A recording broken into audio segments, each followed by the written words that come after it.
전자파에 둥둥 떠서 다니는 전기차. 정말 안전한가?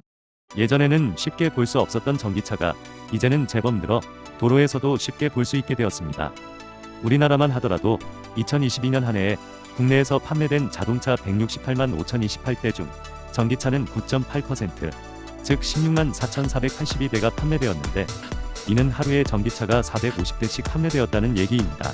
저는 전기차와 하이브리드 자동차를 저와 아내가 소유하고 있는데요. 가족이 함께 생활하는 주말에는 거의 전기차만을 이용하고 있습니다. 그럼 전기차는 전자파 덩어리일까요? 전자파가 나온다면 일반적인 내연기관의 자동차에 비해 얼마나 많은 전자파가 나오는 것일까요? 정말 전기차는 전자파로부터 안전한 것일까요? 내연기관의 자동차보다 전자파가 더 나온다면 차라리 건강을 위해 내연기관의 자동차를 타는 게 더 낫지 않을까요? 이번 영상은 자동차의 헤게모니가 점차 전기차로 넘어가고 있는 현 시점에서 지금보다 앞으로는 더 많은 사람들이 전기차를 운전하게 되는 때가 되고 있는데 전기의 흐름상 발생할 수밖에 없는 전자파가 전기차에는 얼마나 많이 흐르는지, 또한 전기차는 전자파 위험성이 커서 조심하고 타야 하는 것인지, 아니면 전자파에 대한 걱정은 내려놓고 무시하고 살아도 될 정도인지를 알아보는 시간을 갖도록 하겠습니다.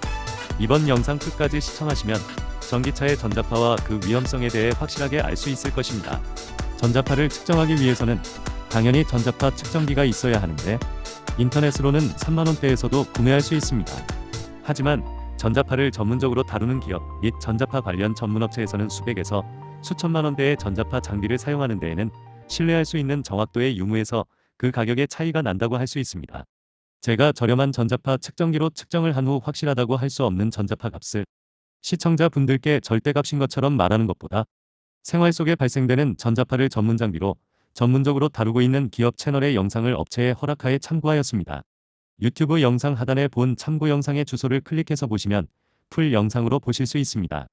영상에 보이는 노란색 자기장 측정기만 하더라도 500만원 내외의 고가 장비인데요. 먼저 우리가 흔히들 타고 다니는 내연기관차의 전자파 값을 측정하였습니다. 운전석의 좌석, 운전석 발 아래. 조수석의 좌석, 조수석 발 아래. 자동차에 시동을 걸지 않았을 때는 당연히 거의 무시할 만한 수준의 거의 의미 없는 전자파만 검출될 뿐이고, 실제 내연기관차이든 전기차이든 시동을 건 상태에서 생활하기에 내연기관차나 전기차를 시동을 건 후에 운전석의 좌석, 운전석 발 아래, 조수석의 좌석, 조수석 발 아래의 전자파를 각각 측정하였고 표로 정리를 해보았습니다. 표를 보시기에 앞서 잠깐 알아야 할 부분은 전자파라는 것은 전자파 발생원으로부터 거리에 매우 민감하게 반응을 합니다. 저의 채널 48번 영상의 전자파에 대한 영상에서 말한 적은 있었는데 대부분의 생활 가전제품의 전자파는 발생원으로부터 30cm 거리만 떨어져도 전자파의 강도가 10분의 1로 확 감소하게 됩니다. 전자파의 피해를 줄이는 가장 확실한 방법은 발생원으로부터 거리 띄우기입니다. 하지만 자동차를 탈 때는 거리를 띄울 수 없고 좌석에 앉아 고정된 채로 운전을 하기 때문에 전자파의 유해성을 거리 띄우기를 통해 해결할 수는 없는 상황입니다. 그럼 내연기관차와 전기차의 내부 전자파 값을 한번 볼까요? 이 표에 보시면 알겠지만 운전석 좌석, 운전석 발 아래, 조수석 좌석, 조수석 발 아래 모든 곳에서 내연기관차가 전자파가 더 많이 나옴을 알 수 있습니다.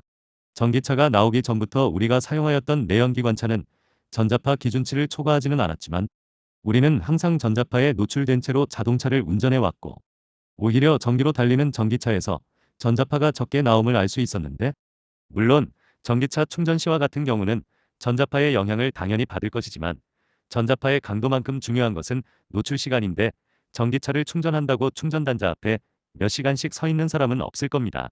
전기차의 경우 전자파가 가장 많이 나오는 곳은 모터와 인버터 계통, 그리고 자동차의 바닥에 깔린 배터리 정도로 볼 수 있습니다. 그럼 왜 모터와 인버터의 전자파, 배터리의 전자파는 실내로 들어오지 않는 것일까요? 전기차는 엔진 대신 모터로 움직이는데 전기차의 모터는 대부분 전단구동부에 위치하고 있어 실내와 물리적 거리가 이미 상당하게 이격되어 있고 내연기관차든 전기차든 제조 시 전자파가 방출되지 않도록 설계되어 생산됩니다. 또한 전기차의 경우 배터리를 바닥에 깔고 배터리 위에서 운전하는 모양새라 전자파의 유해성이 크고 전자파에 둥둥 떠서 다니는 것 아니냐는 오해도 많습니다. 전기차는 거대한 배터리팩을 바닥에 깔고 있습니다.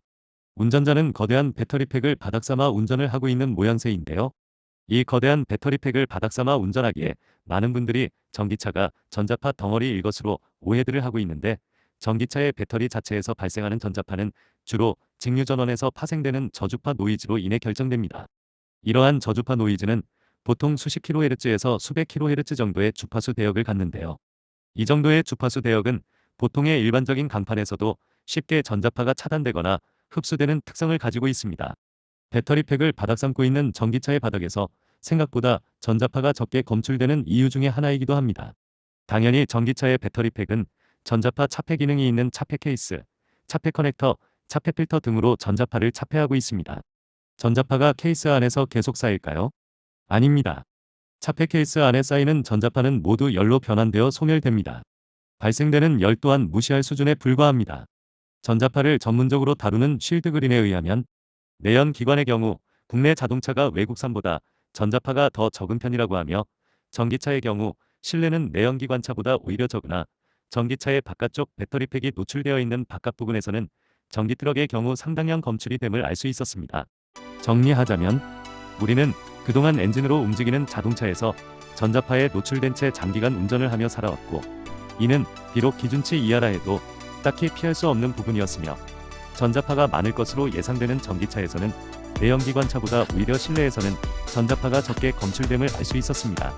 모든 전기차를 다 검사해 볼 수는 없지만 어느 정도 예상에 부합한 결론이라고 생각됩니다.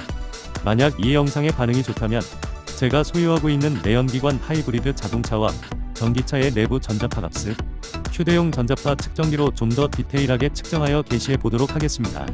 지금까지 구독해주시고 시청해주신 분들께 감사드립니다. 시청해주셔서 감사합니다.